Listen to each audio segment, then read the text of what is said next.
ಮತ್ತು ಇನ್ನು ಕೆಲವರು ಇದ್ದಾರೆ. ಫಾರ್ ಎಕ್ಸಾಂಪಲ್ ಮೈಸೂರಿನ MP ಇದ್ದಾನೆ ಪ್ರತಾಪ್ ಸಿಂಹ.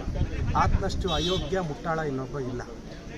45 ವರ್ಷದ ರಾಜಕೀಯ ಅನುಭವ ಇರ್ತಕ್ಕಂಥ ಸಿದ್ದರಾಮಯ್ಯ ಸಾಹೇಬ್ರ ಬಗ್ಗೆ ಬಾಯಿಗೆ ಬಂದಂಗೆ ಮಾತಾಡ್ತಾರೆ.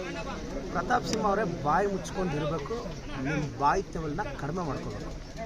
ಲೋಕಸಭೆಗೆ ಪಾಸ್ ಕೊಟ್ಟಲ್ಬೇಕು, ದೇಶದ್ರೋಹಿ ಅಲ್ವಾ? ಆನ್ಸರ್ ಮಾಡಿ. ಹೋಗಿ ಸ್ಮೋಕ್ ಬಾಂಬ್ ಎಲ್ಲ ಹಾಕಿದ್ರಲ್ಲ, ಮಾನ ಮರ್ಯಾದೆ ಇಲ್ವಾ ಪ್ರತಾಪ್ ಸಿಂಹ ಅವರಿಗೆ? ಅದಕ್ಕೆ ಆನ್ಸರ್ ಮಾಡಿ. ನಾವು ಯಾರಾದರೂ ಕಾಂಗ್ರೆಸ್ MLA MP ಏನಾದರೂ ಪಾಸ್ ಕೊಟ್ಟಿದ್ರೆ ಇವತ್ತೇನು ಪಟ್ಟ ಕಟ್ತೀವಿ? ಸಿದ್ದರಾಮಯ್ಯ ಸಾಹೇಬ್ರ ಬಗ್ಗೆ ಮಾತಾಡ್ತೀವಿ.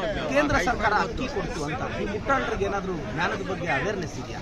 ಫುಡ್ ಸೆಕ್ಯೂರಿಟಿ ಆ್ಯಕ್ಟು ನಮ್ಮ ಮನಮೋಹನ್ ಸಿಂಗ್ ಸಾಹೇಬ್ರಿದ್ದಾಗ ನಮ್ಮ ಸೋನಿಯಾ ಗಾಂಧೀಜಿ, ರಾಹುಲ್ ಗಾಂಧೀಜಿ ಸೇರಿ ಫುಡ್ ಸೆಕ್ಯೂರಿಟಿ ಆ್ಯಕ್ಟ್ ತಂದು 75% ರೂರಲ್ಗೆ 50% ಕೊಟ್ಟು ಅಕ್ಕಿ ಕೊಡೋ ಯೋಜನೆನ, ಅಂದರೆ 2/3 ಪಾಪ್ಯುಲೇಷನ್ಗೆ ಇವತ್ತು ಕವರ್ ಆಗ್ತಿದೆ. ಅಕ್ಕಿ ಕೊಡ್ತಿರೋದು ನಾವು. ಸಿದ್ದರಾಮಯ್ಯ ಸಾಹೇಬ್ರ ಬಗ್ಗೆ ಕೇವಲವಾಗೆಲ್ಲ ಮಾತಾಡಿದ್ರೆ ಈ 25 ಜನ ಏನು MP ಇವ್ರಿಗೆ ಮಾನ ಮರ್ಯಾದೆ. ಇವತ್ತು ನಾವು 4 ಲಕ್ಷ ಕೋಟಿ ರೆವಿನ್ಯೂ ಕೊಟ್ಟರೆ ಅದರಲ್ಲಿ ನಮಗೆ ಸರಿಸುಮಾರು 50,000 ಕೋಟಿ ಕೊಡೋಕ್ಕೂ ಇವರು ಒದ್ದಾಡ್ತಿದ್ದಾರೆ. ಇದ್ರ ಬಗ್ಗೆ ಇವರು BJP ಸಂಸದರು ಯಾವತ್ತಾದ್ರೂ ಬಾಯಿ ಬಿಚ್ಚಿದ್ದಾರೆ?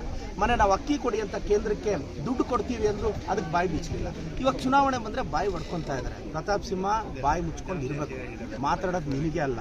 ನೀವು 1 ಕಲ್ಲು ಹಾಕಿದ್ರೆ ನಮಗೂ 4 ಕಲ್ಲು ಹಾಕೋದು ಬರುತ್ತೆ. Request warn. ನಮ್ಮ ಸಿದ್ದರಾಮಯ್ಯ ಸಾಹೇಬ್ರ ಬಗ್ಗೆ ಮತ್ತೆ ಮಾತಾಡಿದ್ರೆ ಎಂಟೈರ್ ಕಾಂಗ್ರೆಸ್ ಅಖಾಡ ಬಂದು ಮೈಸೂರಲ್ಲಿ ಹಿಡಿಬೇಕಾಗುತ್ತೆ. ಈ ಸಲ ನೀವು ಸೋಲ್ತೀರ ಬಿಡಿ. ಯತೀಂದ್ರ